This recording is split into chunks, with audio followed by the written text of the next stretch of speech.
Well, here's the welder cart that I built a few months ago.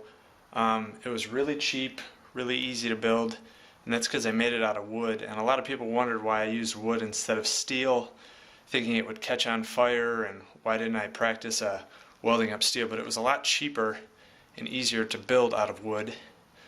Um, I haven't had any problems with it, definitely not catching on fire or anything. I've only used it a few times. It's not some heavy-duty, everyday welder cart. It's something I've only used a handful of times over the past 6 months. So let me show you how I built it. So you just saw the finished product of my cheap welder cart that I made. I bought a welder from Harbor Freight for 90 bucks. I used it to weld up my mufflers, and I made some other stuff around the house. It was the cheapest one you can find. I didn't need anything fancy, but I wanted something to keep all the tools and parts and materials and safety stuff all together in one area, and as a dual purpose it would be a cart that I could roll around the garage. Here was Harbor Freight's offer for a welder cart.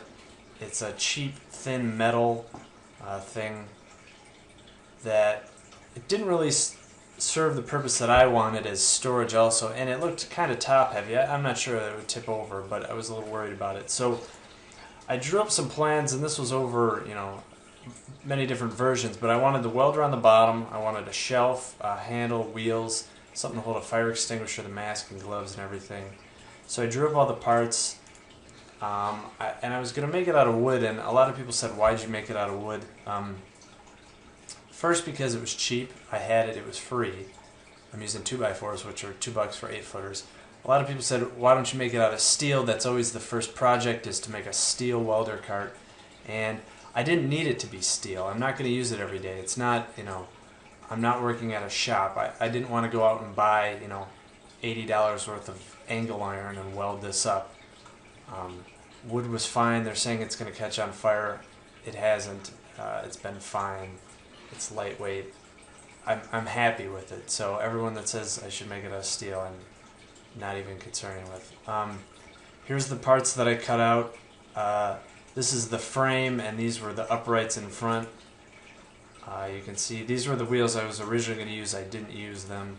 Plywood for the base. This is everything nailed and screwed together. I used wood glue and I think some liquid nails and everything.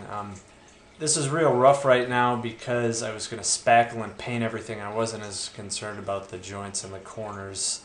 You go back, you can see that I used lap joints for the sides to cover up some of the boards. I could have just screwed it together, but I wanted it to kind of be flush along this edge. This is where the wand for the welder would fit. It's PVC. I was a little bit worried about it melting. I thought if it did melt from too hot of the tip, I would just get rid of it and put a steel tube on it, but it's been fine. This is after I spackled and painted it. This is the white primer, and then I used red just because also with the wood I had red lying around. I think we painted a room a few years ago, so I just had used what I had lying around. This is after the first coat, and I think this is probably the second coat. I painted the PVC black, and these were other things I had lying around, these big Allen wrenches that I used as hooks. I ended up going with better rubber wheels. These were the rings I used. I painted black for the fire extinguisher and propane tank holders on the side. And this is it, pretty much finished. I did put 2 coats of polyurethane on it to protect it, but I tried to put as many hooks for holders as I could on it.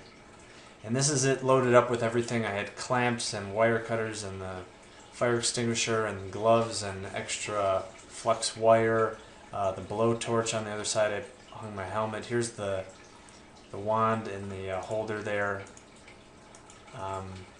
It works great. I've only used it a few times. Like I said, it's not, if I was going to use it more often I would have bought a nicer welder, but it's been fine for what I've needed it for, just small 1/8 and 1/4 inch welding. But I liked it better than this version. This was 40 bucks. Mine took a week or so to build, but I like this a lot better. So if you want a set of plans or the dimensions I used, I think I drew it on Google SketchUp. I'll put it up on my blog. So let me know what you think.